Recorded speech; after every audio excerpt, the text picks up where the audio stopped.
and welcome to Universal Journeys Radio with your host, Dr. Brenda L. Bates and Donnie Winter.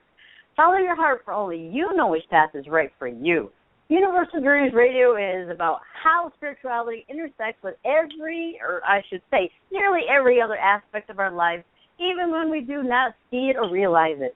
Creativity is an expression, and I just can't talk tonight, our connections to the spiritual energy many seek to understand, and our identity is forged through this process. Universal Journey seeks to help illuminate the different intersections between creativity, spirituality, and identity in order to empower and enlighten. Tonight's topic is Want to Know a Secret, and the secret is about meditation.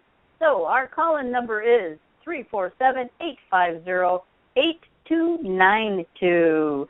Welcome, Donnie. Hello, Brenda, dear. How are you? Crazy. Getting a little tongue-tied over there? Indeed I was. Yay, I'm not the only one who suffers from that. Woo. Even meditation can't help that process. I'm sorry. I find stuttering and getting one's tongue tied to be a very respectable trait. Sure. Well, tonight's discussion is about meditation and how it affects us, or even if it does affect us. So what do you think, Donnie? Let's get into this. Well, I think meditation affects us in a very positive way. Some people would debate that, but in my insane life, if I did not meditate once in a while, I would probably be more crazy than I already am. And in fact, I could meditate more. I could argue that. But overall, I do think that meditation helps keep our perspective, and it helps keep our energies at a very sensible level. What about you, Brenda, dear? Well, and I do agree with what you stated. I remember when I first started on my spiritual path, I was like, I don't need to meditate. I was getting all this information, and I was open, and I was all this stuff, and once I got to a certain point, or once I became to a certain point, then I had to start to learn to meditate because it wasn't coming. It was there. I wasn't going forward. So I said, okay, now I've heard about meditation, how it's supposed to help this, and this, and so I got into it. And believe me, at first, it is hard. It is a challenge to sit there for a long time. But, once you focus on what you're doing, then it becomes easier and easier as it goes. It's not an overnight thing that you can say, whoa, but but it does come. And there's so many different ways to meditate, which is kind of cool. And I didn't know that when I first started out on this meditation path. I thought, okay, well, you got to sit like the yogis and the gurus with your legs in a lotus position and your fingers out and, and your eyes closed and stiff and, So, and that's the right. Well, and that's the misconception that we all have until we figure out, okay. So really, the thing that all you really have to do is learn to breathe in, breathe out, and focus on that. Yeah, you're going to have stuff flying through the brain of yours and stuff like that, like this thought. And it's like, okay, thank you, thought, for coming in. Have a good day. Bye. And then, you go back to breathing, in and out, and all this and other stuff. I was like, thank you, thought. It's kind of just like that. It's like, thank you, in, out, in, out. So, and there are many benefits to relaxation as a meditation. You could do a walking meditation. You can sit out there in front of the fire pit out there, outside in a nice day like today, and just watch the flames. So, and that's Brenda, yeah. Tell us about how you meditate, because I know that I think you have more than one different way of meditating. So would you like to share some of those with us? Yeah. Well, like I said, when I first started out, I only went for so long. I tried for maybe 15 minutes when I first started out, and then it went to a half an hour, then went to an hour. But when I first started, it actually was listening to different type of music, and at that particular time, again, I didn't have this nice music that we're going to play during our breaks. It's just the music that I like to listen to, and it kept my logical mind active on the music itself. And then after a while, I also concentrated on my breathing, which it didn't feel like I was really concentrating on the was breathing in and out. And then it went to the next stage that I did. It's like, okay, I went through that stage, I got that. Then I went to the next stage, and I started to use a mala and feel the beads through my fingers. It's like, okay, the first bead, I breathe in, and as I go to the next bead, I breathe out, and so I'm concentrating on my breathing and also having my logical mind count the beads, kind of touching the beads and going. I did that a lot. I mean, that was really kind of neat, that process. Along with that process, I also began to, when I breathed in, I got to remember this, when I breathe in, I imagine like this divine light coming down on the top of my head, going down my spine all the way down to the root chakra. And when I breathed out through my nose, it was coming back up from the root chakra and back out through my mouth. It was like it was, back out. And then it progressed where I could do both at the same time. Now, that is cool because when you do that, you are actually opening up your Kundalini energy. You're waking it up. And it's like, wow. It is wow. I'm telling you, it is really kind of cool. And then I got away from it a little while, and that's just recently. I got away from meditating like that because I was doing an hour, and I'm telling you what, nothing bothered me. It was like I was happy, and people could be a certain way or act a certain way or yell or scream. Like, okay, it didn't really bother me. My blood pressure was lower. I felt like I was alive. And we'll go through some of the benefits too of meditation. And then just recently, like I said, I got away from it, and then just recently I did another meditation with a candle flame. And I had the candle flame maybe 2 foot away from me, and I would focus on the flame, and at the same time, I would imagine the cobalt blue energy of Archangel Michael around me, and just kind of focus on a little bit of that while I was breathing in and breathing out and focusing on the flame. That one lasted a little while, but it's like, yeah, that's not quite working for me. I like the energy from Archangel Michael, the cobalt blue. Actually, I do like the cobalt blue quite a little bit. But then the other day, and I was only doing that for 11 minutes, and it just wasn't quite enough.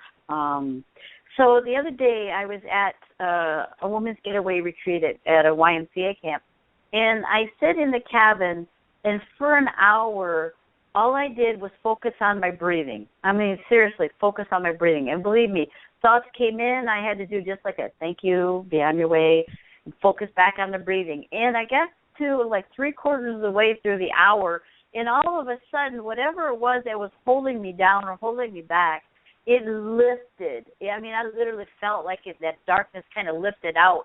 And it's like, wow, I feel like me again. So those are some of the different ways that I've focused. I mean, that I've meditated. I've been walking and meditating. There for a while. I was a walker, a 5K with I can't remember the guy's name anymore, but he's very good, and I did that. So there's a lot of different ways that you can meditate. You don't have to sit cross-legged and go om, but it is a nice thing to do. I mean, because you vibrate when you do the om, but there's other vowels and sounds that you could use too. So that in a nutshell, was that good enough for you? I thought that was very informative, Brenda. There's a lot of stuff going on. I mean, and that's the thing is you have to experiment to find out what is right for you. Mm-hmm. One thing that I think people should know also is that a person's meditation, like the way they meditate, changes with how they change in life. Oh, absolutely. I remember there are some elements of my own meditations that are similar, but before, my meditating used to simply be just taking a shower and just standing in the shower or sitting and just thinking, like just listening to the water and just losing myself in the sounds. Now I use a combination of meditation music, and it's usually Eastern Asian music of some sort.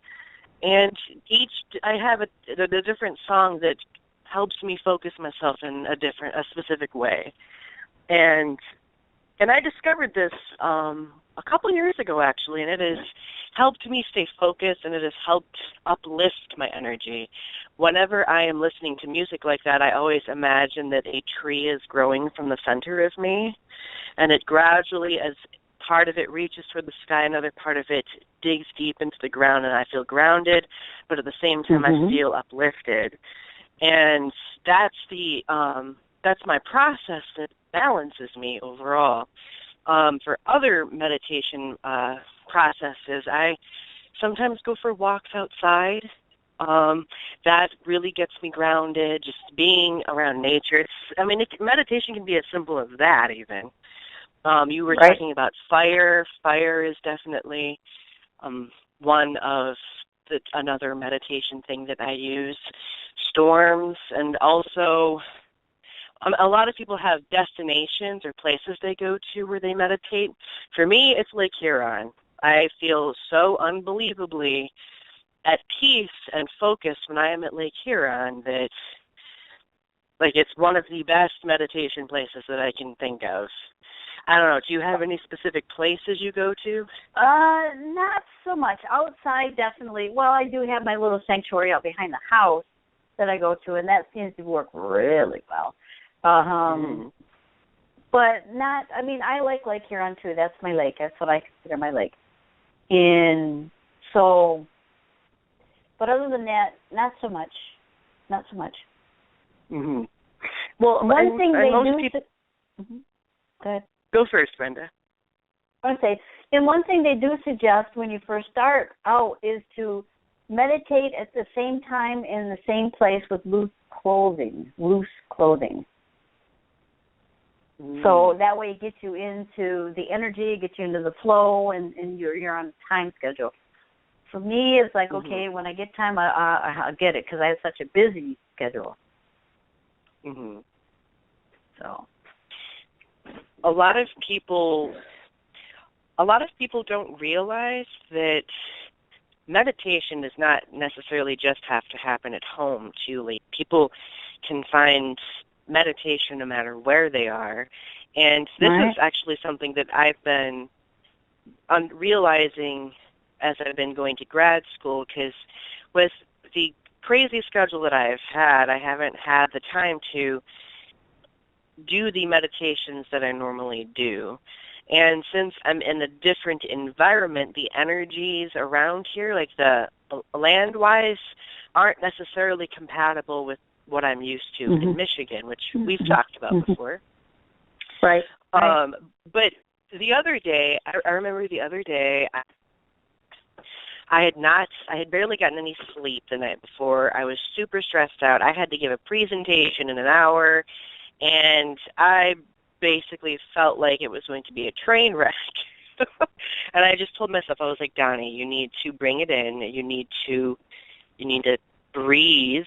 You need to focus. So I just sat in my office chair for about 10, 15 minutes, and I breathed, and I concentrated, and I told myself continually, kind of like a mantra, that it was going to be successful and that it was going to go well, and it did.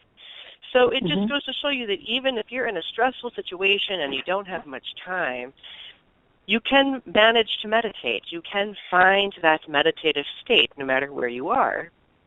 Yeah, and that's true. And I have to actually backtrack when a particular place to meditate.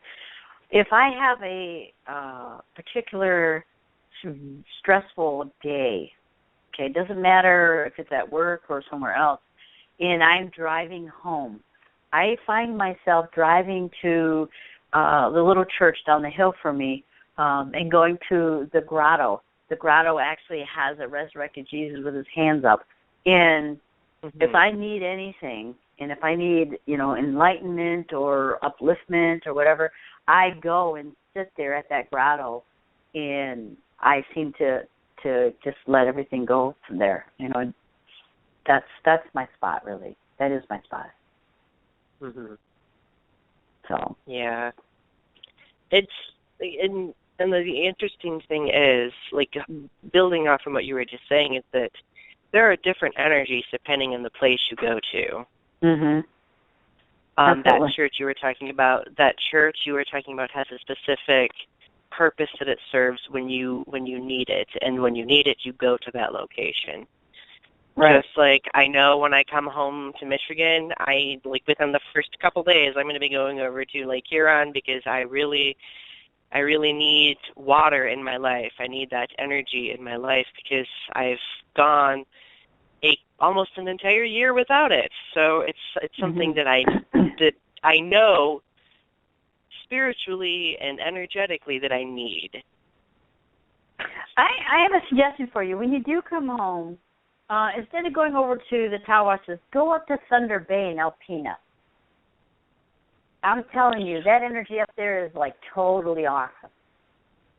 I will have to do that. I normally don't go to Tawas. I go to the Singing Bridge Beach, which has a completely different feel than Tawas. Yes, it does. It does. But I will have to try going Thunder Bay. North Alpena. Yeah, definitely try that. I was up there a couple times last year, and it's like, oh, this is great. So, well, with that said, what do we have here? Oh, we got 10 minutes. Okay, so we have a couple callers, so let's bring in our first caller, okay, shall we? Of course. Okay, here we go. Hello, caller. Hi, Jay. Hello? Hello? Did you get sleeping? Hello? No, I was just just listening to the show.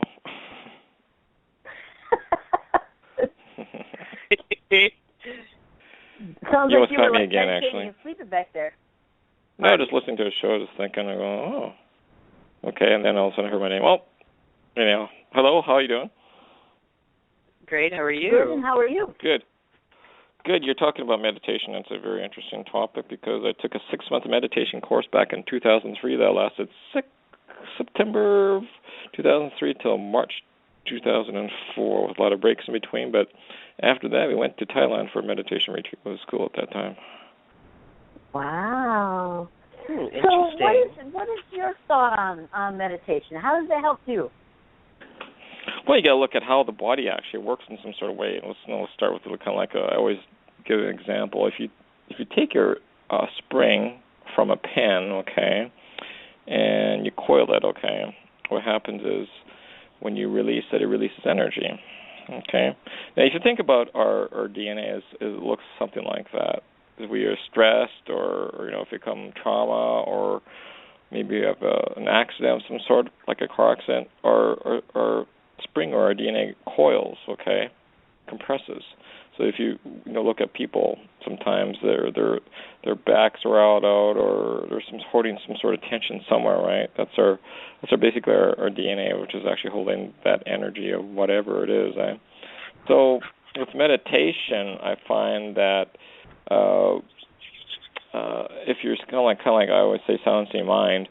Is the best meditation you can do. There's all sorts of types. What happens is it elongates the DNA, and all this what do you call it? Wisdom comes out. The stuff that you don't want to deal with comes out, which you still have to deal with every time you do a meditation. Because meditation is like deep sea. Meditation is like I say this. I said this a long time ago. Meditation is like deep sea drilling. Okay. You're drilling towards the center, which could be a metaphor for, I don't know, wisdom or love or whatever. But when it brings up stuff up to the top, it floats for a while, and then it goes back down again until you do it again and again, and then eventually you got to deal with it. So I find that meditation is very helpful in giving the body a peace. Like it's a calming effect. But for myself, I used to do meditation. I used to do a walking meditation. When I went to the meditation school, we did a 30-minute walking meditation, followed by a 30-minute silent meditation, and we did actually do some. We learned from a book. So from this teacher who was a Buddhist monk, Thailand Buddhist monk, and I think he has a temple here. I'm not sure if he passed on or not, but he wrote a book on that, and had a whole bunch of teachers there, and I started doing it because I thought it was the best way for me to find myself at that time. Now, since then, I still do meditation, and I'm actually started a different type of meditation. I'm actually doing a Kalo Tantra meditation, which more is about awareness and clearing your central channel and your nervous system in the back. So that's what I do now. I'm bringing that awareness out there, which is a practice. It's kind of like the law of reflection that you're practicing, which is called commonly the law of attraction, but it's more of a law of reflection. It's actually bringing that awareness. You send it out, and what comes back to you. So that's what I'm practicing right now. And you were speaking about walking meditation. Walking meditation is actually very interesting also. I discovered that what happens is that when you're doing a walking meditation, walking meditation that we did, we actually walked maybe about 25 feet, and then turned around and walked back the same way. So what happened is that you're shifting the awareness of the left and right hemispheres, okay? And that was very interesting how that works. Okay, to bring it's like reducing the barrier between the left brain and right brain. So bring it together basically, which is really cool. I can see how that. Yeah, I can see how that works, because when I'm doing a consultation on the phone, or even talking to some of my friends at the time, I catch myself walking, and it doesn't have to be very far. It's like walking in the house, walking one way, back the other way, and it does seem to bring that awareness into more focus, and I'm able to give more information. So that's cool information there, Jay. Thank you. Yeah. Definitely. Because I can never figure out why. Yeah, it's just, I discovered it when I was actually trying to figure out what was when I was actually in my early discoveries of meditation, what we were doing, and I found what that meaning was. So, but it's actually and actually you can do this when you do the Lampworth walk. Okay, that is a meditation too, and you're actually doing the same thing I just told you about, switching the left brain and right brain hemispheres of awareness. So when you get to the center, that's where you can actually do your contemplation or whatever there. So, yeah. And and if you look at some of the if you look at the major ascended masters that we had on this earth, Jesus and Buddha, they're usually meditating underneath a tree, and it was really interesting to see. So, meditation is actually very important nowadays, since our awareness has actually decreased by a lot because we're so interrupted by, technology. I still think that is a detriment to our spiritual growth. And it's very important actually calming ourselves down and bringing peace to our world. So meditation is, I don't think there's any secret about it. There's many types of meditation, especially from the Eastern philosophies. There's a really neat meditation where it brings your awareness as a Miksan meditation, which is a Buddhist meditation. But when I was early in my discoveries of meditation, it was actually about being awareness in the moment and seeing beyond. They would actually take this gentleman who actually teaches it in Halifax, Nova Scotia, Canada. He actually gets people with a camera and to see something there that's kind of like, that's really, really beautiful to see, but it's also in the moment, and something that you could, how would you say it?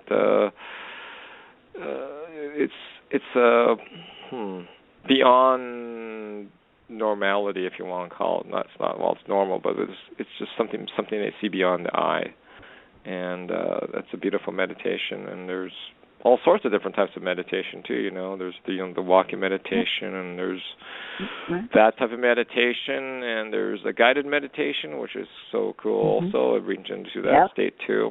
And I'm not kind of a fan of it, but I still think silent meditation is the way to go in order to get some clarity of what's going on with yourself, because it silences the mind.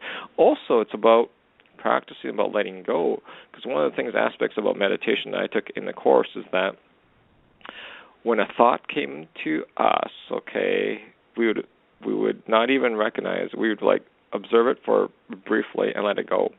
So if it came up again, we just observe it and let it go. And we actually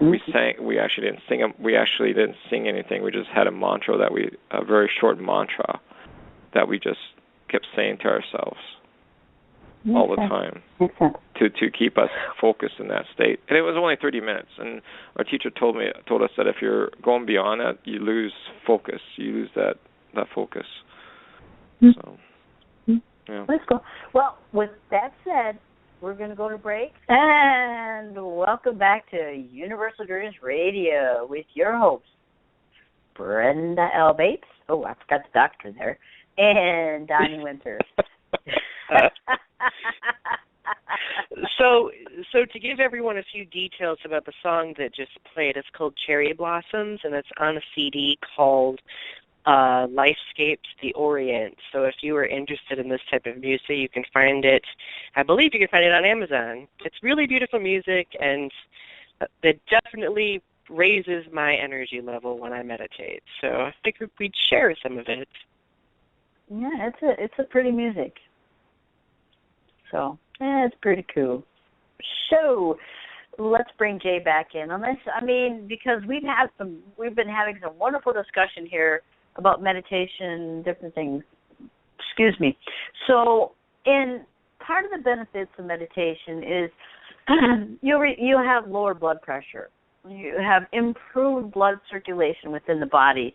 Your heart rate will be lower. There'll be less perspiration. The slower respiration or respiratory rate, less anxiety, lower blood cortisol levels, more feelings of well-being, less stress, and a deeper relaxation. And I have to say that is very spot on.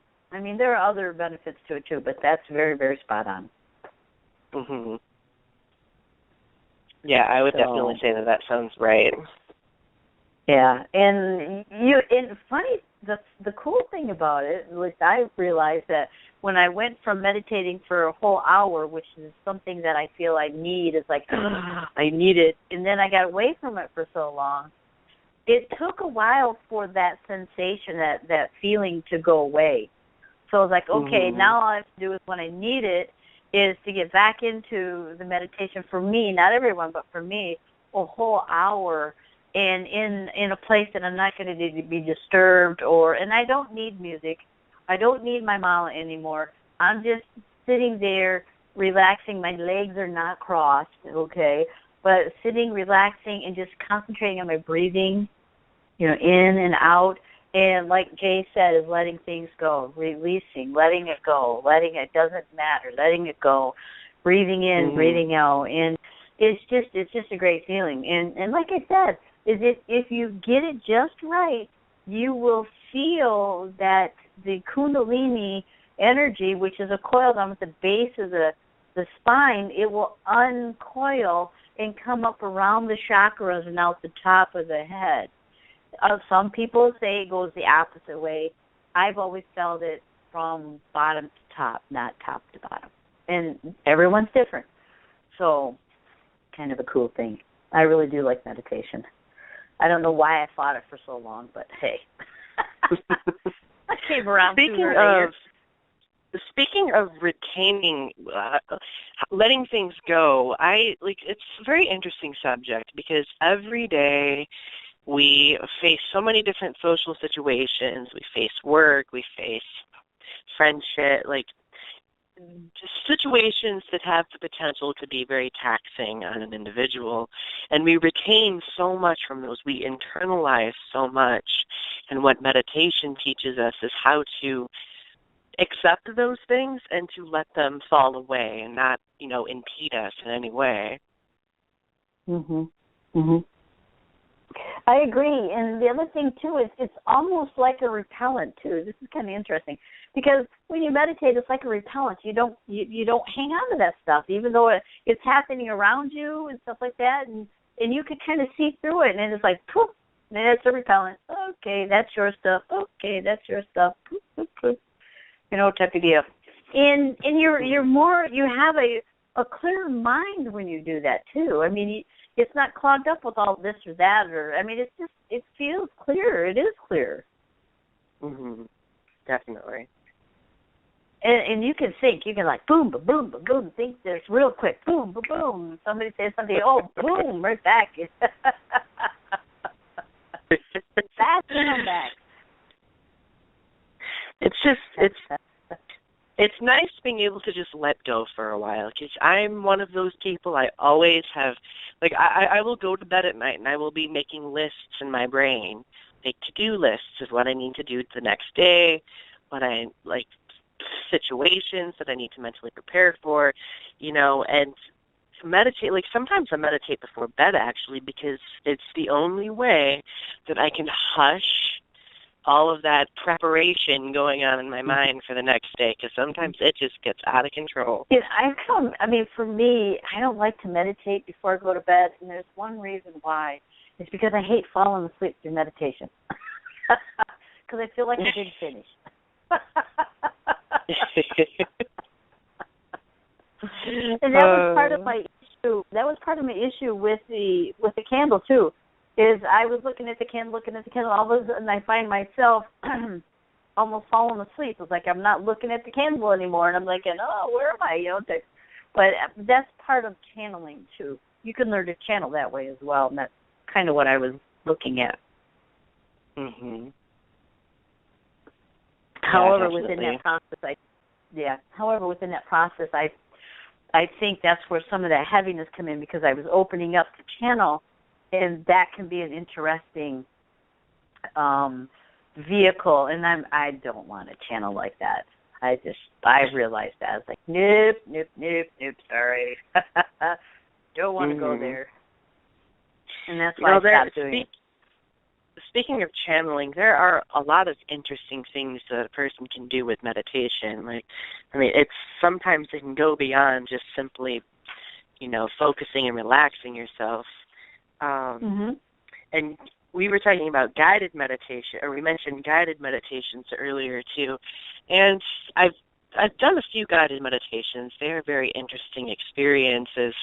However, they can be sometimes they can be dangerous situations too, because when you are placing yourself at that higher level with other people, sometimes things can be uninvited, certain negativity from other people can bleed over into another person's meditation too.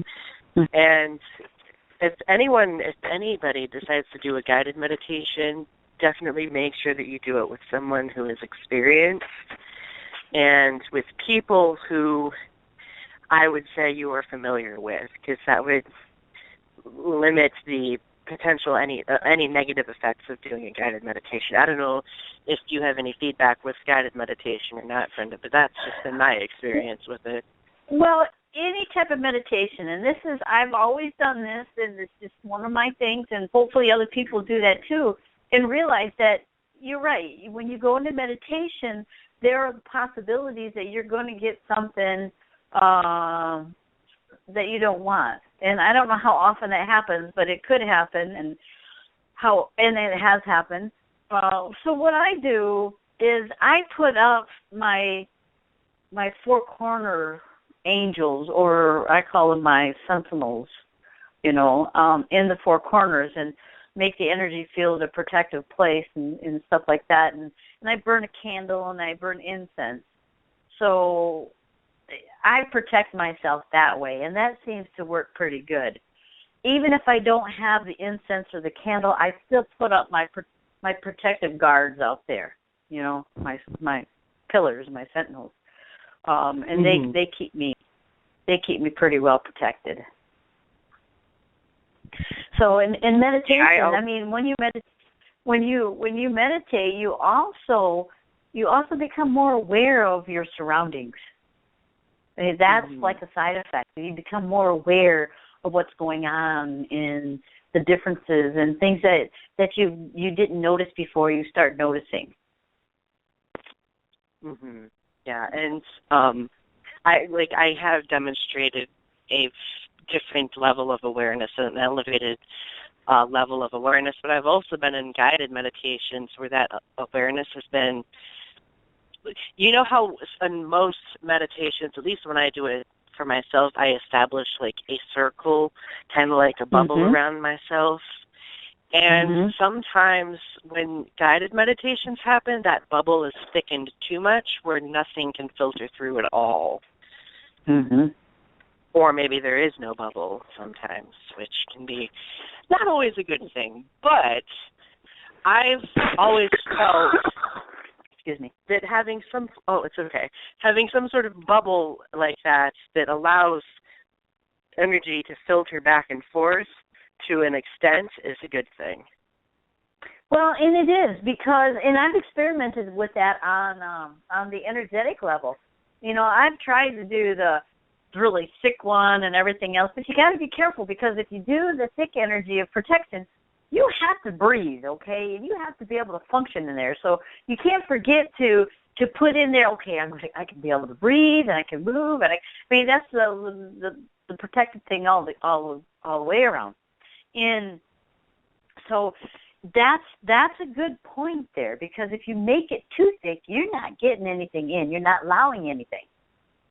And really what you want to do is focus on the higher energies, not the lower energies. Lower energies have, earthbound entities and stuff like that, but you want to focus on and ask for the divine energy or the higher energy, your higher self energies. I mean, because we really have all the answers to all of our questions. We just don't think we do. Well, the whole purpose of meditation is to establish a sense of ebb and flow with energy. And I think that's probably why I gravitate to water so much, because water ebbs and flows, right? Well, if in a meditation, if you prevent that ebb and flow from happening, the whole purpose of the meditation really doesn't allow the energy to circulate, because at least from my perspective, it's all about circulation. Like, there has to be a balance in the circulation. Well, remember when I said with my meditations, I bring in the energy down down the spine and then back out again from the root chakra, and that's actually coming down the spine and back up in the front. And it's like the circuit that kind of goes on. And that's really your ebb and flow with that particular process. So definitely. Yeah. Earlier, when you were talking about that, you mentioned Kundalini Energy. Would you like to explain that? Because I don't know if everyone has heard of that. Too bad. No.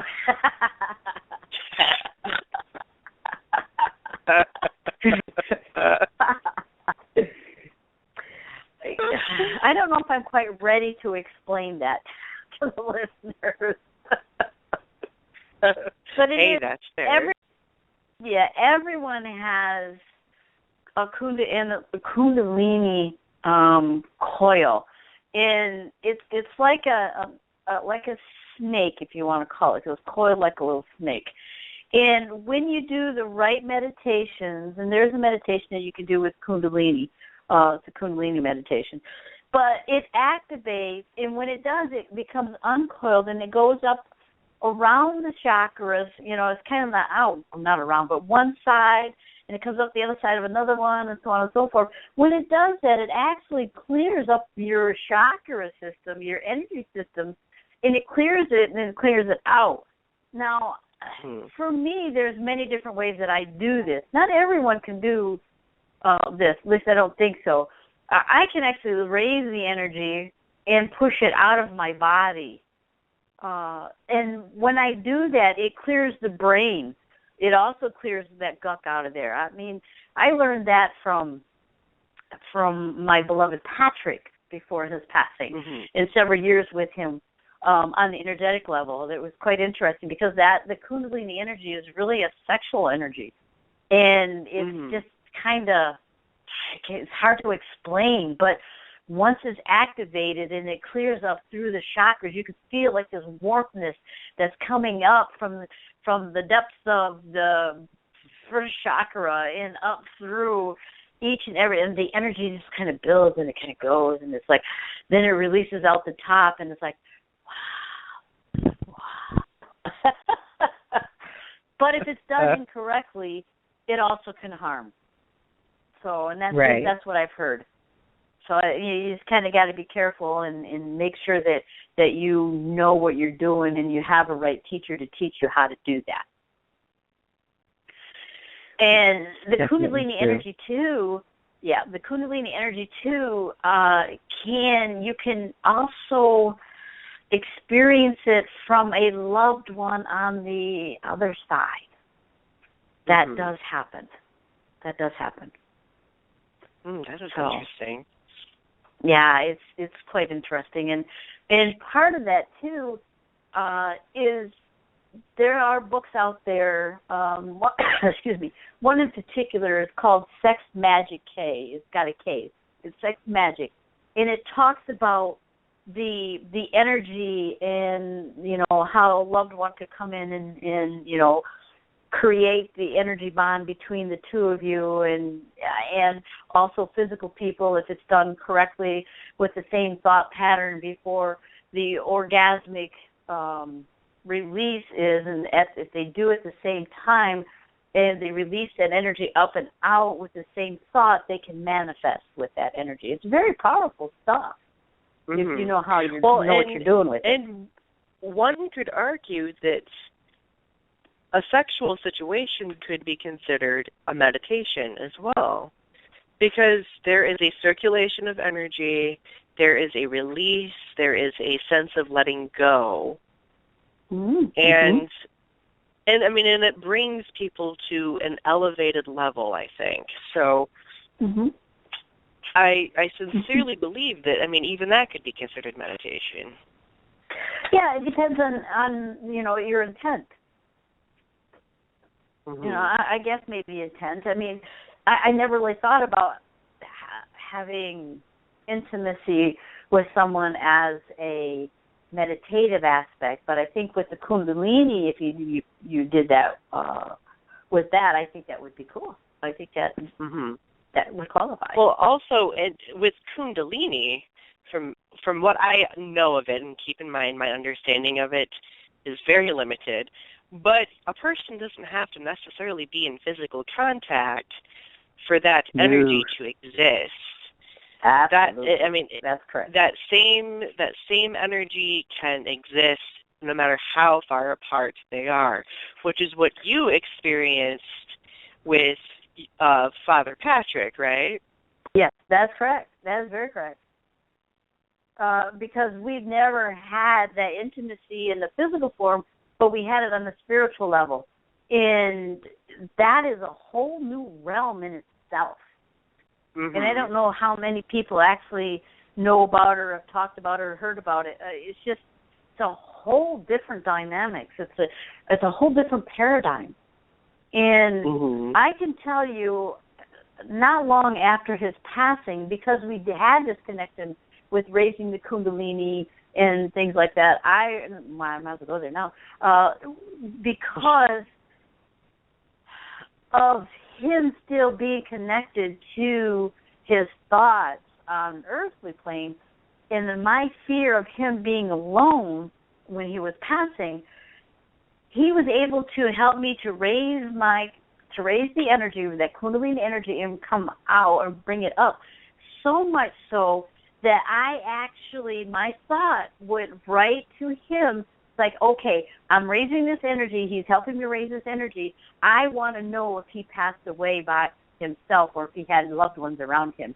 And believe it or not, my energy raised so high that I was able to, and I'm going to use this word, teletransport back to being inside of him and seeing through his eyes before he departed his body.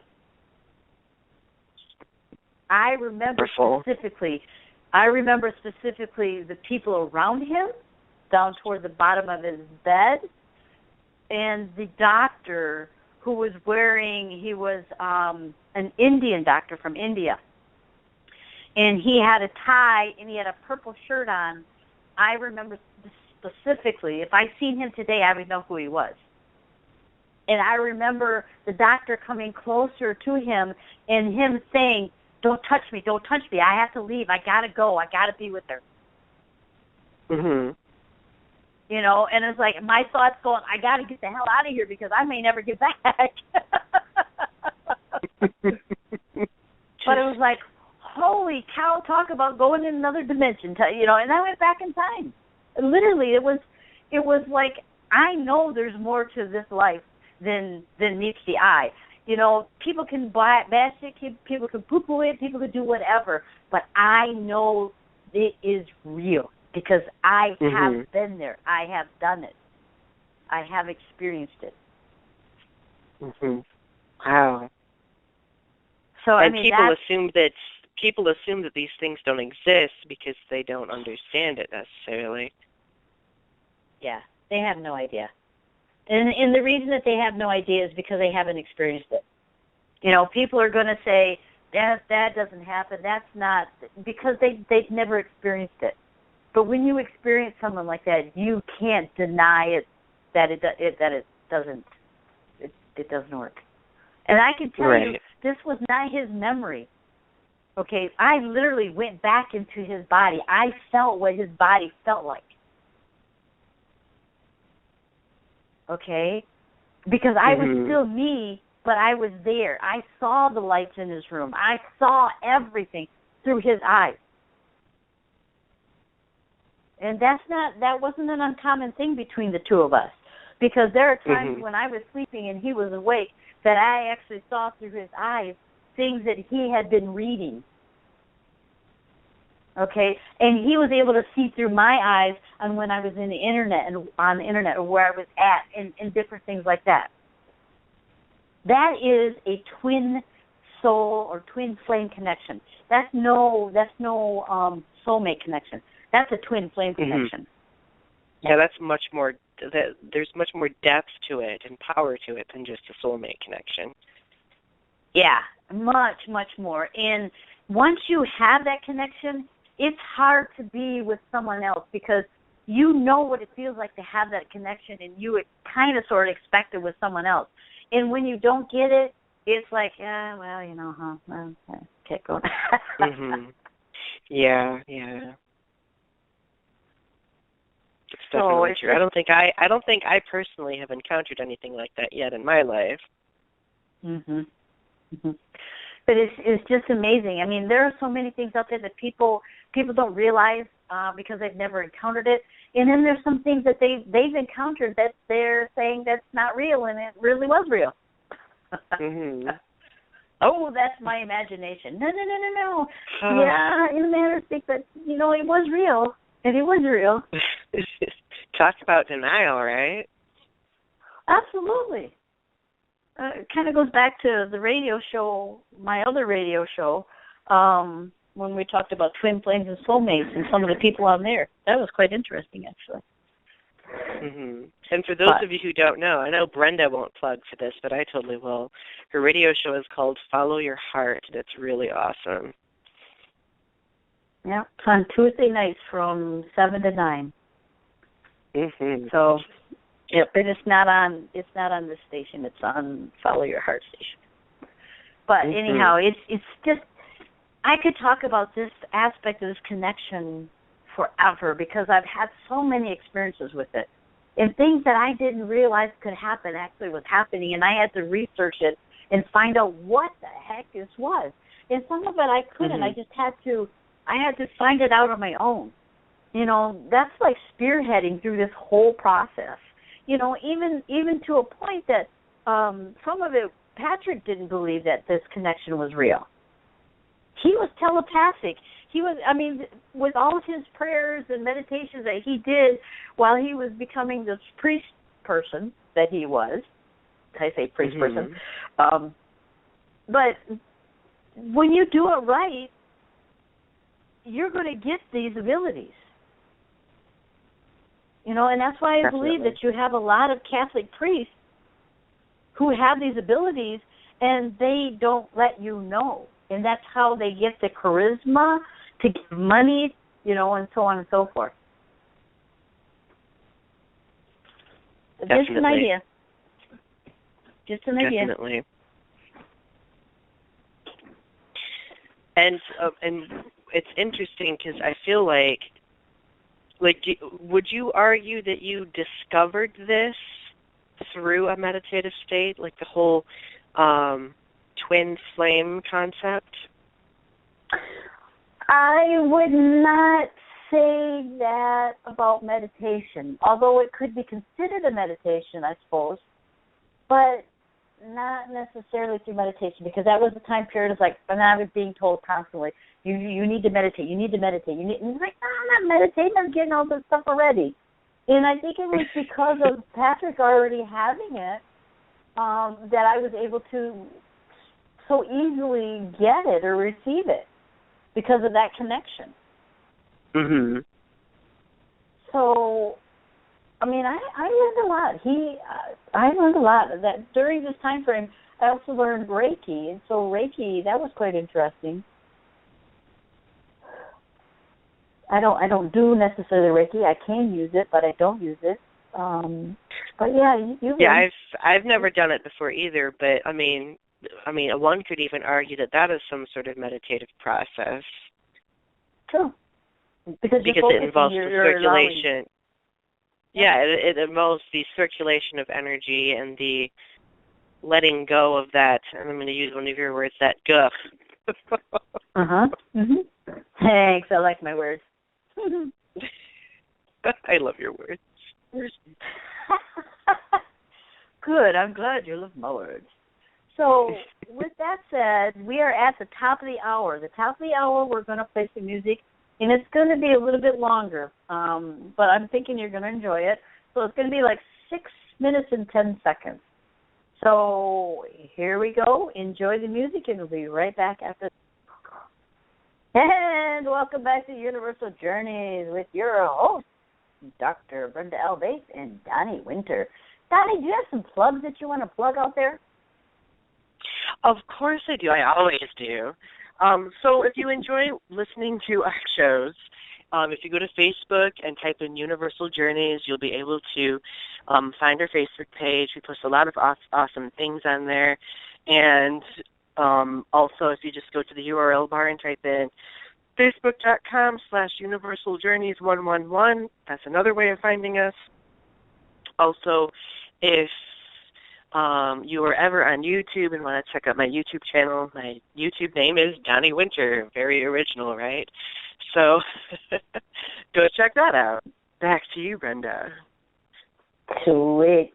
Well, when we were on break, we did talk about a little bit on meditation and energy. Okay. And Donnie was, because when we left, I say I left, because I really did leave them. No, I'm kidding.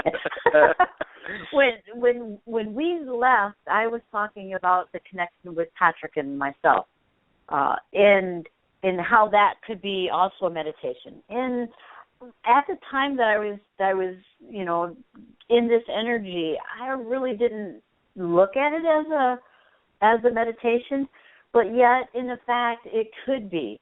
Now, I know that there are certain modalities or certain ways that people can connect on an intimate level without ever touching.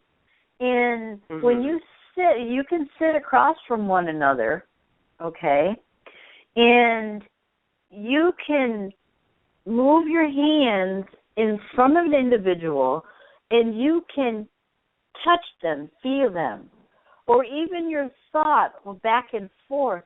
You can raise the energy within yourself and the individual sitting across from you. And I don't even remember what it was called. It's something that I learned too. It's very, very interesting a way of doing things. And you could come to a climatic state just by sitting across from one another and not touching. That's letting go. That's definitely. Literally letting go of all your misconceived conceptions and stuff like that, or perceptions. Exactly. I always imagine myself as a kite without a string. Letting go of the string that keeps you tied to something is what allows you to reach that higher level of awareness and mental connection. Mm-hmm. And this is something, this is an interesting segue. I don't know. Well, I hope it'll be interesting, but I sincerely believe that when a person reaches a meditative state, that they can also communicate or feel the presence of people who have crossed to the other side. And I discovered this several years ago. My grandma passed away about, I think it's been like 11 years or 12 years ago. And whenever I am communing with plants, like plants are my go-to for when it comes to, being with nature, because for some reason I've always had this closeness with plants, and I think I get that from my grandma because she had a very similar closeness to plants.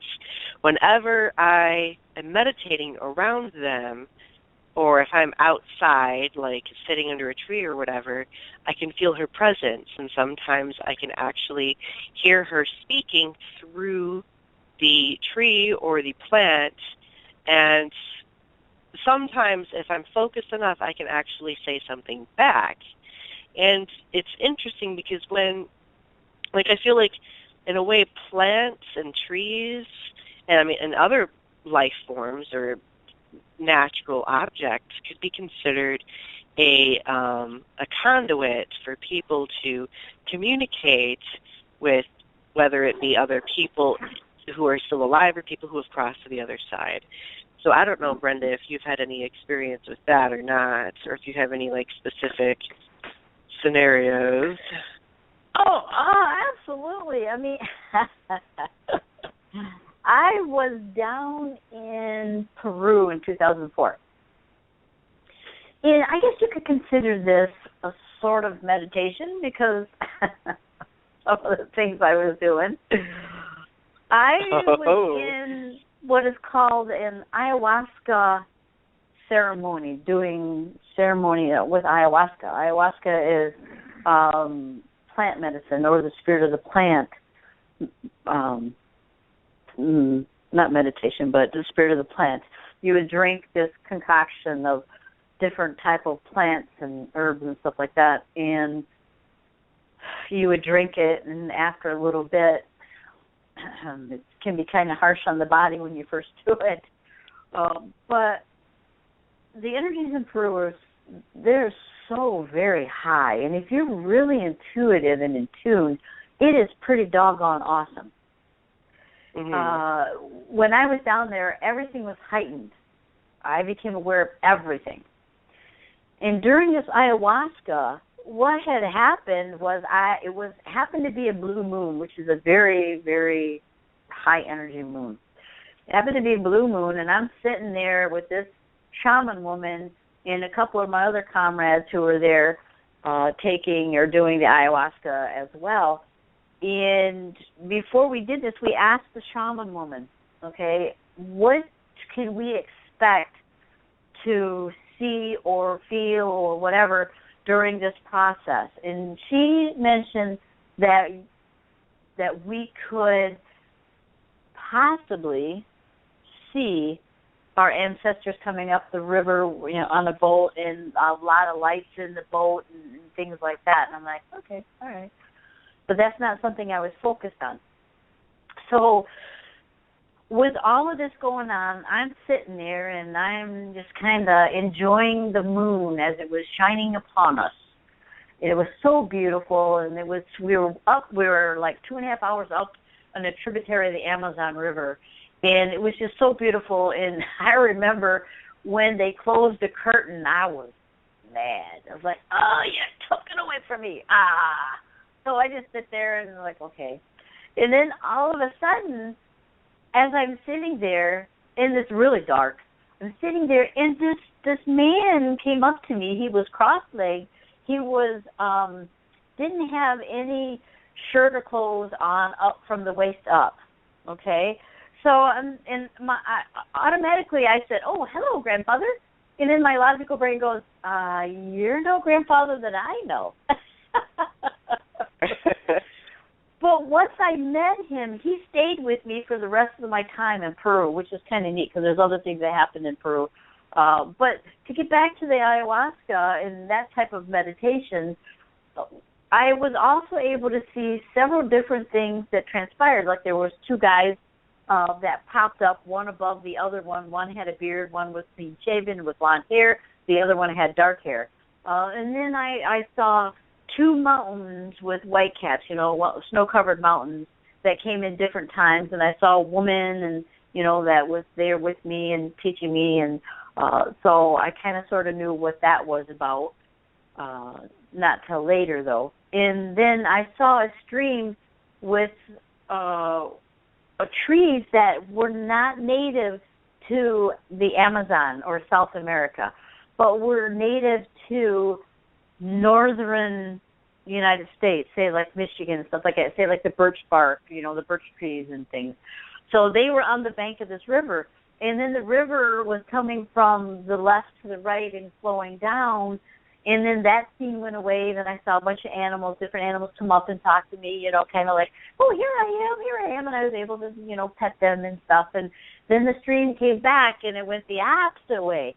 And then all of a sudden that went away and I saw my totem animal, which is the hawk. And then there was communication there a little bit. And then the stream came back where it was going both ways, okay, at the same time, which was kind of an interesting and neat experience to have. But with all of that, I mean, the meditation was really kind of neat, and especially after some of this stuff happened. I guess I lost Donnie. He'll be back. But it is just, with all of this is a form of meditation because you're coming out of your normal awareness and being able to open up and to feel and to see. With that particular type of ordeal, I was very open, very aware. And what had happened is I didn't necessarily see my ancestors come in on the boat. What I did see, though, was the spirit of the plant, ayahuasca. And instead of coming from right to left or left to right, she actually came from in front of me. And she was on a boat, and her hands were out to the sides. And all of a sudden, when I'm looking at her, and I know what it feels like to have a ghost run through you. So I was thinking, okay, I wonder if it's going to feel like that. Because I'm not going to fight this because my internal instinct was to fight it, don't let her in. That feels like, no. This is the spirit of ayahuasca. And I know she's there for a good reason. And it's interesting because all she had was, for her eyes and for her mouth, was just hollow dark spots that kind of went through her. But her hair was kind of flowing and stuff like that. She was really neat looking. And then, so I was like, okay. And I have to back up a little bit once I tell the story because there's some other things that happened to my hands, and I have my hands out right now. But she just continued, and I fought the urge to stop her, and I allowed her to come through me. And it was like, wow, that was different. That was pretty cool, So, I experienced that, and that was a form of meditation type of deal. The other thing, too, is before any of this really started and right after they closed the curtain on me, all of a sudden I'm seeing this big beams of light. I mean, huge beams of light. If I had these beams, literally like wooden beams on my hands, they would crush my hands. That's how big these beams were. And I'm like, they're like lights, like big old light bulbs, like, whoa, you know, like car lights. And I'm moving them back and forth. At least that's what I felt like I was doing, but I probably wasn't. And I'm like, can you guys see this? You know, I'm thinking in my head, yeah, can you guys see this? This is really kind of cool. So I experienced a lot of stuff during that time. And it was fascinating. It was awesome. Would I do ayahuasca again? Probably not. Because some of the effects is, you know, you throw up and you also go out the other end uncontrollably, and then you have a very hard time controlling your body. And I knew that was one thing that I had to do. Is like the other gal that was with me had to have people help her down the stairs so she could do what she needed to do and brought her back up. Me, I was determined. I was like, no, I'm going to do this myself. But I was a little shaky. They were there, but I was like, I was a little shaky, but I did it. So the next day, it was the next afternoon. The next afternoon was,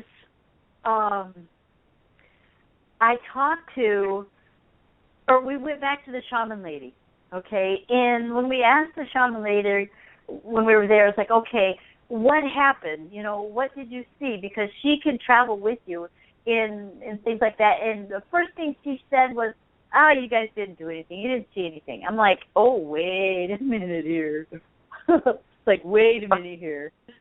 So what I did was I said to the translator, which was one of our guys, I said, tell her this is what happened to me. And I explained all of that stuff with ayahuasca coming into me and things like that.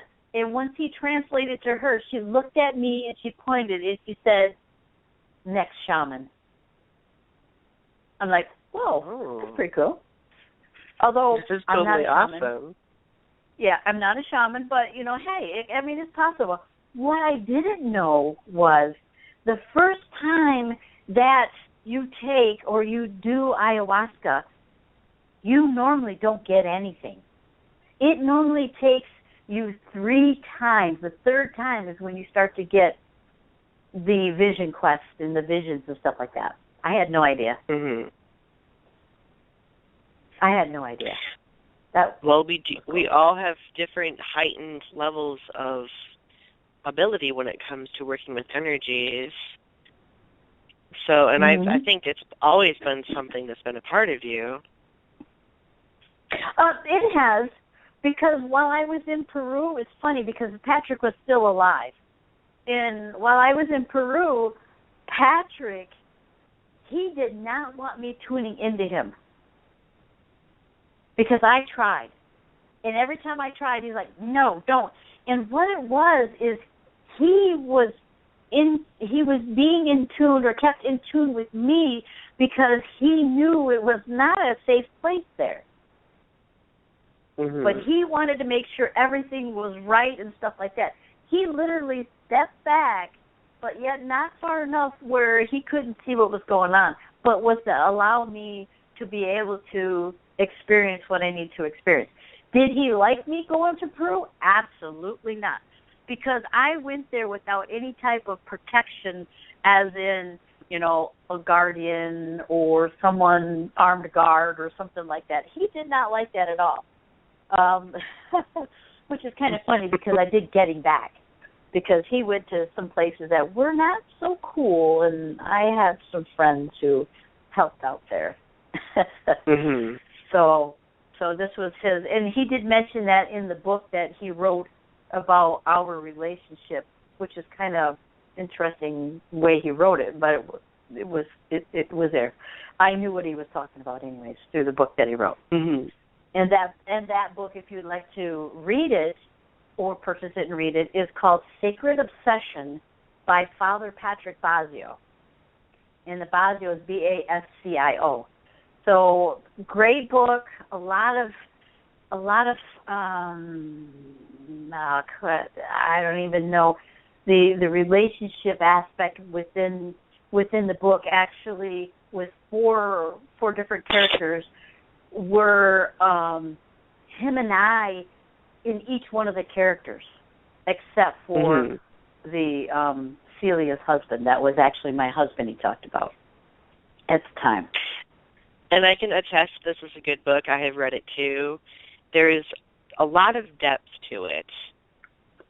And in a way, like, I felt like the book itself was a meditation or a contemplation, which I think is very interesting.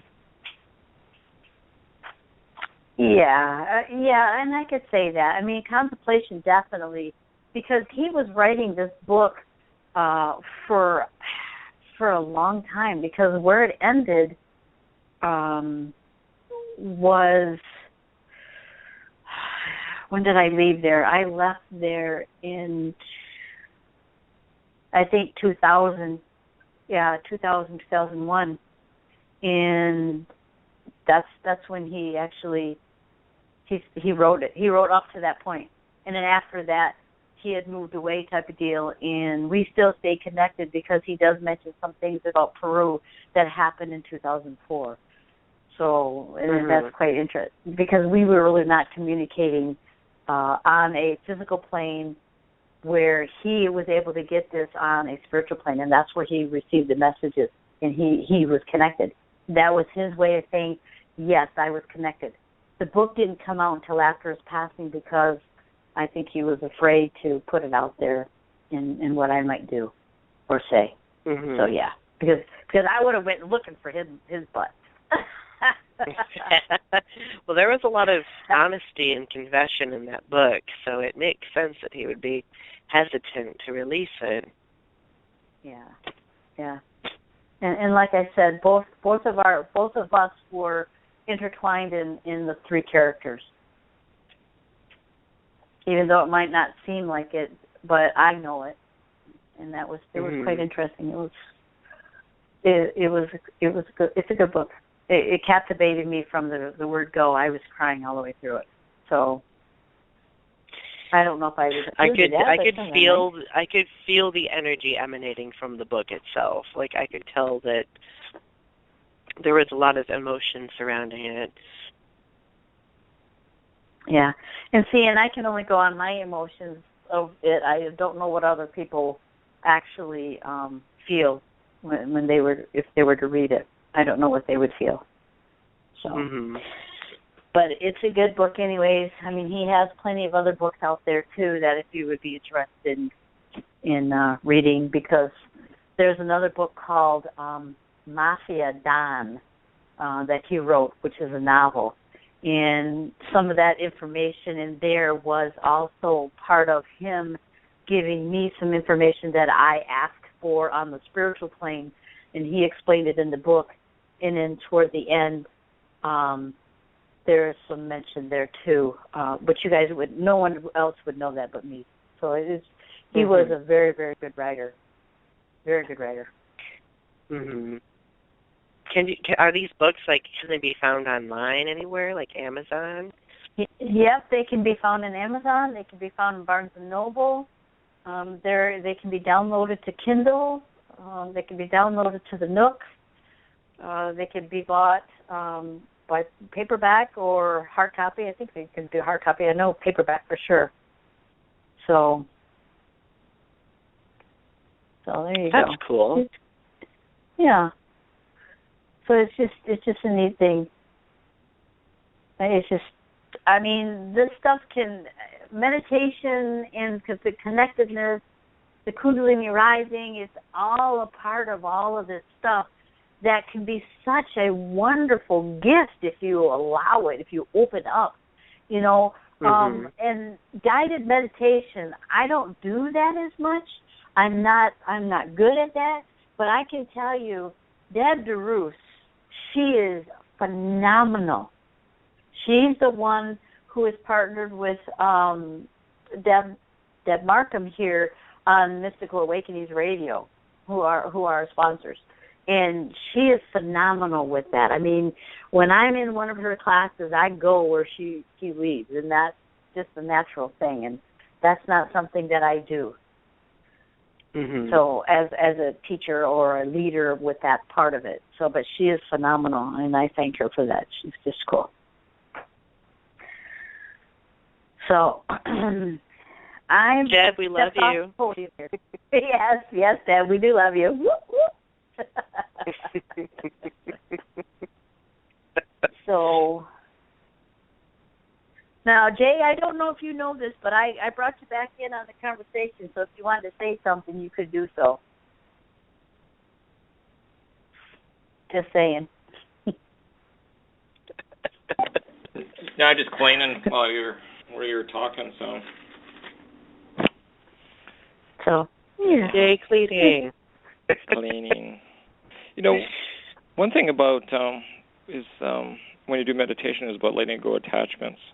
And that's even when we actually think we're doing meditation, but we're not. So this is actually really important, I think, because we can actually discern what is our truth and what isn't our truth, too, and what is our reality and what is not our reality.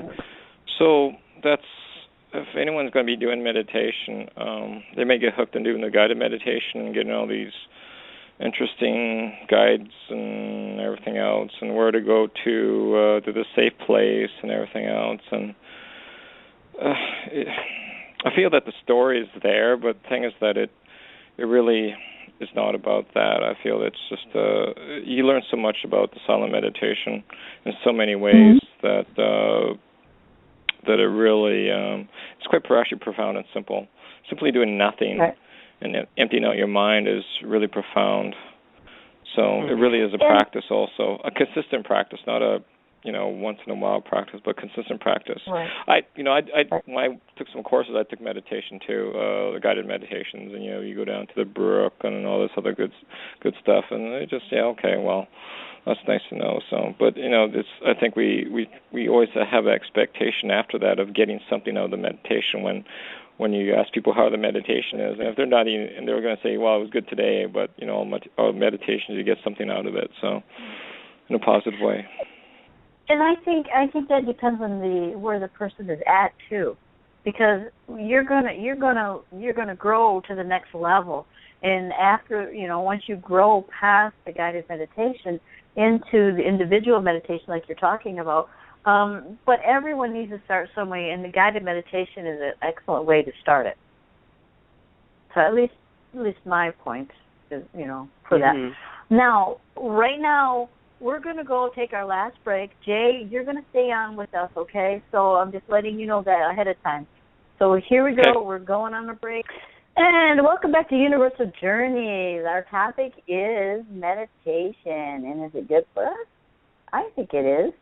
So if you'd like to give us a call, our call-in number is 347-850-8292. And this is where I want to do a little bit of plug. On, let's see, Wednesday nights, it is called Mystical Awakenings with Deb DeRusse and Debbie Markham right here on this channel from 7 to 9. And then we have another one on Friday night, which is called True Paranormal with Deb DeRusse and Jonathan Lento. Speaking with Jonathan, I got to meet him on Friday. Wow, what a cutie. You did. I'm so jealous. I did, and I got to meet Tim Shaw too, which I've been really wanted to do, and I'm telling you what, those guys were rocking the place. They were awesome, and I hope to meet with them again and see them again. It's just kind of cool, and they're good guys, and so. Oh, and I forgot, I also got to meet Debbie Markham too, which was cool. She is so funny. She's so funny. But those two radio is on Mystical Awakenings Radio here too. And I'm thinking we have a Monday night one too, but I'm not really sure. And I believe it's called Beyond Smoke and Mirrors from 7 to 9. And that's iffy one because I'm not really sure with that. But there's my spiel. Donnie, do you have anything else to say with that one? Or anything else to put up there? Nope, I already did all my plugs. Yay! So, we still have 22 minutes and 30-some seconds left. So where do we go from here? I think it'd be interesting to discuss how our meditation processes have changed and how and what direction we think that they will take in the future. I know that my own meditation process is becoming stronger when it comes to the environment that I'm in. So I naturally gravitate to environments where there's a decent amount of woods and water, and that's where I feel is I'm at my most aware state when it comes to meditation. I don't know, did you have anything to shed on that, Brenda, from your own perspective? Well, I can truly say that since Patrick's passing, again, I haven't been doing a whole lot of meditation, especially the type of meditation that we had together with raising the Kundalini Energy. And I do realize that at times, all of the outside influences on my brain has caused some chaos, and Patrick has stepped in to help or has reminded me that I need to do this and to push that energy back out and to release it. And when I do, I feel a lot better. So changes are occurring for me. Like I said, I tried the 11 minutes looking at the candle flame. That didn't work for me. But still, meditating for an hour and concentrating on the breathing in and breathing out, I would like to get back into that, because that is really where I'm at, and also doing the two flow, up and down the chakra system. That can be definitely awareness. And I will, again, get back into bilocating, if you want to call it. I want to experiment with that more. And that you can do that through meditation, and that's where I'm headed with that. Interesting. Mm-hmm. We were, when we were talking about Father Bazio, we mentioned the fact that he's a writer. And my phone is kind of being glitchy, so if I get cut off, forgive me. Okay. So we were talking about how writing for him, he's a great writer, and it seemed like a very important process. He would put things in his writing that he wouldn't necessarily, put out there socially into the world. And that's had me thinking about how, for me, meditation is a writing process. Or writing process, my writing process is a meditation. I'm getting all tongue-tied now. For example, poetry is my specialty. And, I have a journal that I specifically use. And, yes, I think we just lost him, or he'll be back in a minute. But while he is actually thinking that thought, I also had something that popped into my mind, too. Yeah, we dropped him. He'll be back. And, with that is my creativity comes out when I'm creating something like a design, and that's why I'm getting into my business, or a business that I'm getting ready to purchase. So that's going to come into play, and that's a form of meditation, because then you focus, that creativity is there and it's flowing. Artists have this, and this is a form that they do when they draw, they paint, they design, they develop, they create. I mean, whatever it is, that really is a form of meditation. So, and then writers the same way. You're just getting that flow, and you're putting something together. And welcome back, Donnie. Thank you. Sorry about that. Hey, no problem. I just had a feeling that it was going to do that. Yeah, you did. You were forewarned. And the other thing too, Donnie, what I mentioned was about me getting into that creative mode with this business that I'm going to be doing, this business adventure with design, okay? Because that's a part of what I do.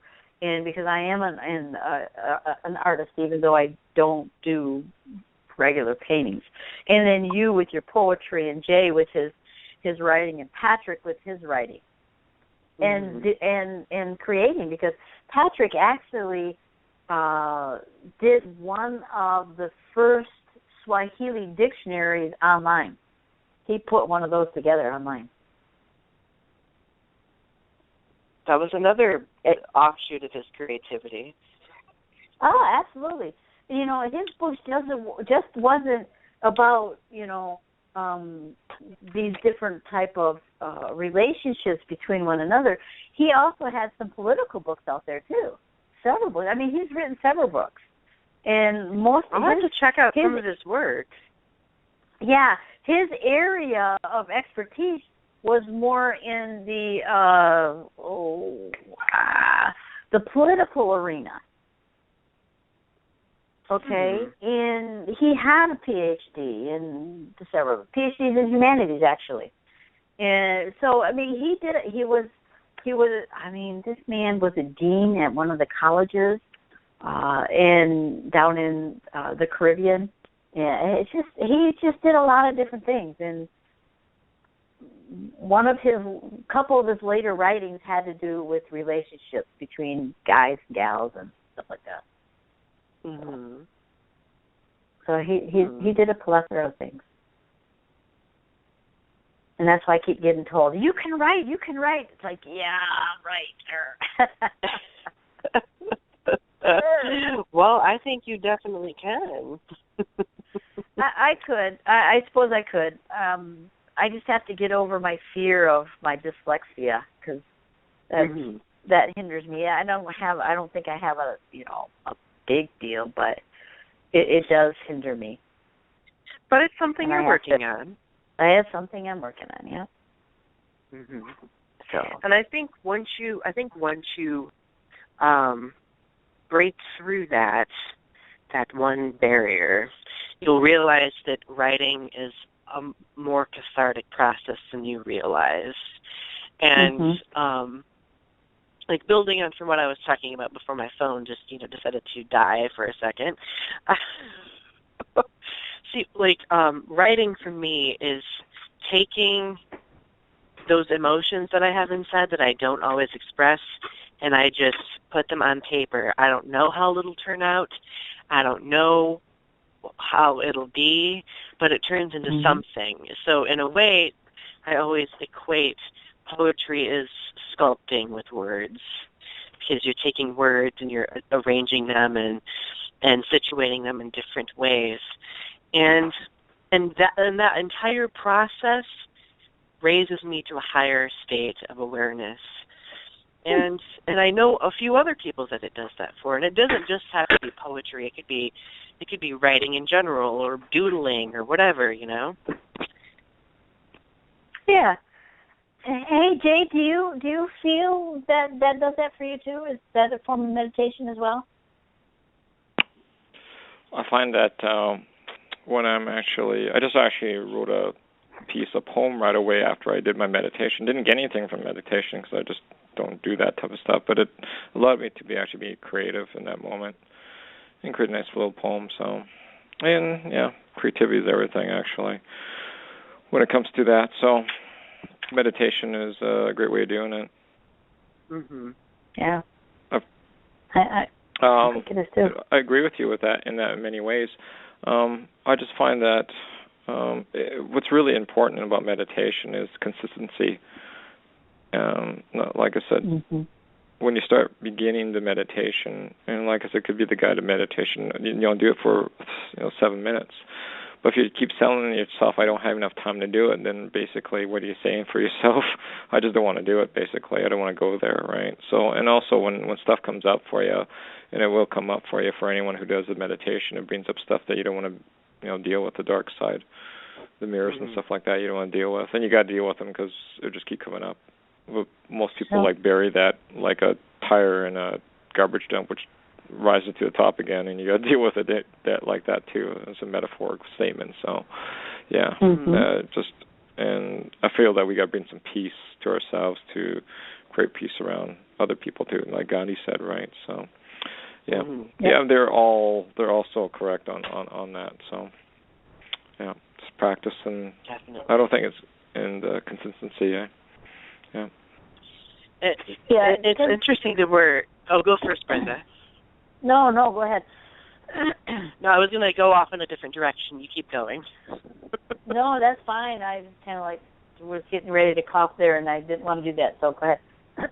Oh, okay. Anyway, well, I guess this isn't necessarily a different direction, but this has been my research this semester, is that I've been investigating how poetry, for example, is a ceremony for two-spirit writers across different Native American communities. And basically, like we understand that the different Native American identities have faced a significant amount of trauma over the years, whether it be sexual assault or colonization.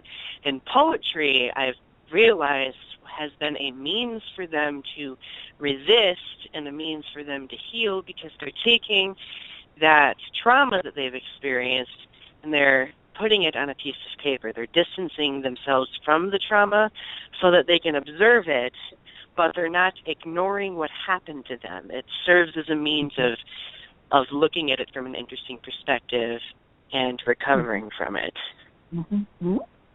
And I can say, on the same note, is the African Americans also do that, also have done that, because Patrick, I believe, learned what he does or had done in his writing, how to do that. Because you had the Underground Railroad and everything else, and for them to get the message for one another, they would sing a certain way or certain songs which had key note or key words in it that let everyone else know that time for the Underground Railroad, that for people to be able to go on it, was there. They did that. They hid those messages in their songs and their music while they were working in the fields. So, and I learned that actually through Patrick and some of the other things, because he was very, very passionate about the black people, very much so. That's why he had a stint over in Africa where he actually owned land himself, and he allowed the people in Kenya in that particular area to farm it. So, and then also in the Caribbean, he learned about them. He learned about their process and what they believed in stuff. Matter of fact, he wrote a book called The Failure of the White Theology, and that actually has to do with the black man perspective in how the theology of white man was. So, I mean, like I said, he wrote a lot of different books, and I've read just about all of his books. And then one of the last ones that he wrote was about immigration. I wasn't so keen about that one. I wasn't so keen about that one because of the Native Americans, and if they stopped the immigration coming across the border, or immigrants from coming across the border, some of our Native Americans who are very old do not have birth certificates, okay? And they go to Mexico and stuff like that and come back for ceremony. So they might get caught in that catch-22. And to me, that wasn't cool. But, it is what it is, and we go forward with that. But he was very much an advocate for that. And then he also wrote a book on the Wahhabis, which has to do with Saudi Arabia and the faction that's coming in with the Muslims and stuff like that. So he was very, like I said, he was very prolific. He was a very prolific writer. So he did a lot of different topics. And I'm thinking, dang, how the heck did you get all of that done in 82 years of your life? That's a lot. And most of his books were written sort of kind of in his mid-years till the end of the years. So yeah, I think he had a lot of time. His stuff, I just looked up some of the stuff on Amazon, and his books looked very interesting. So, yeah, maybe we'll post a link to it on our Facebook page. You know, that's kind of cool. I mean, now, even though we talked a lot about him tonight, it's still he had to be in the flow, and that's what we have to be, in the flow. And it really is beneficial. Even though Jay mentioned something about, you know, when you meditate, you bring up stuff. That's no cause to stop meditating. That's actually a cause to continue. Because when you bringing up that stuff, bringing up that stuff is a part of the flow. It's healing. Definitely.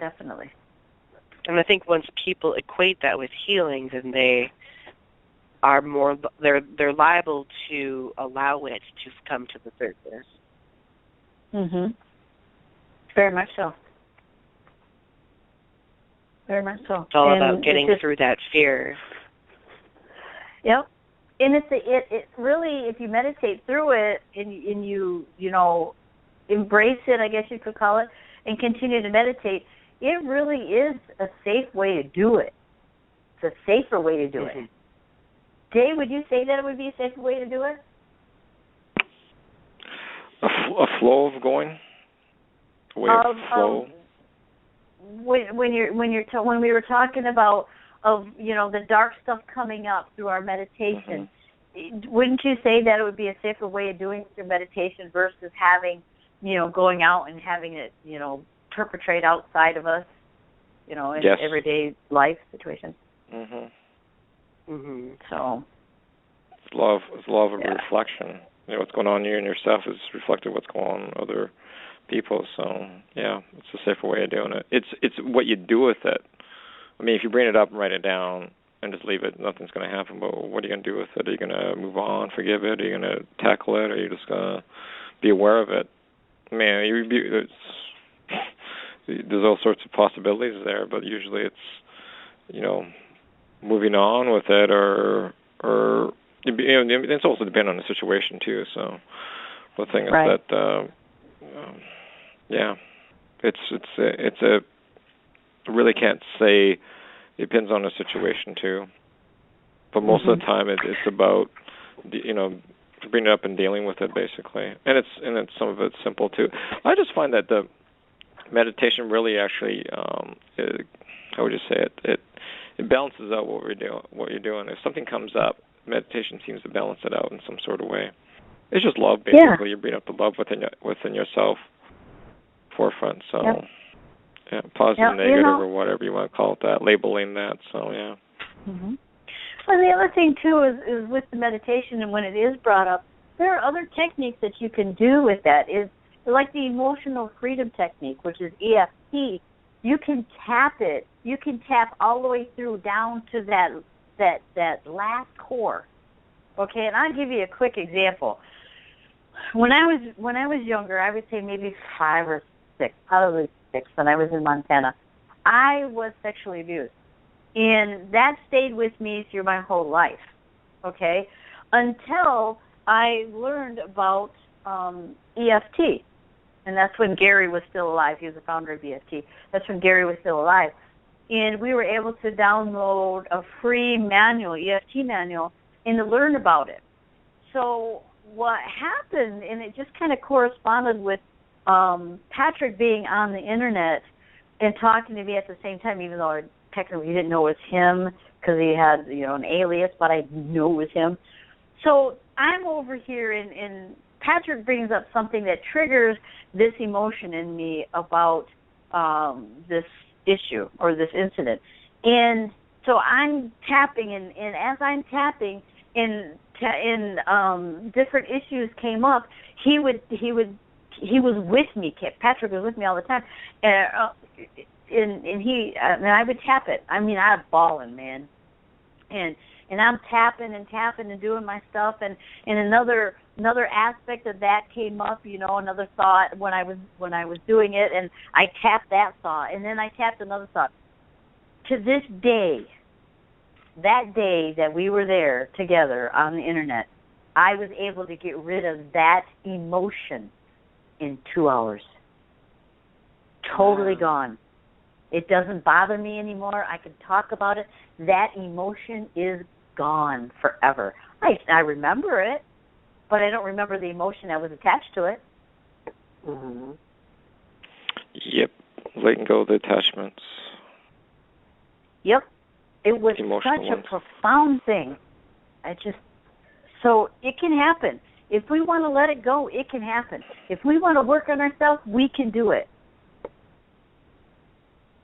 Definitely. And we can overcome and we can heal. So That is so correct.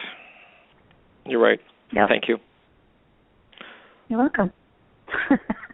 Thanks for sharing. So thanks a lot for being part of the show.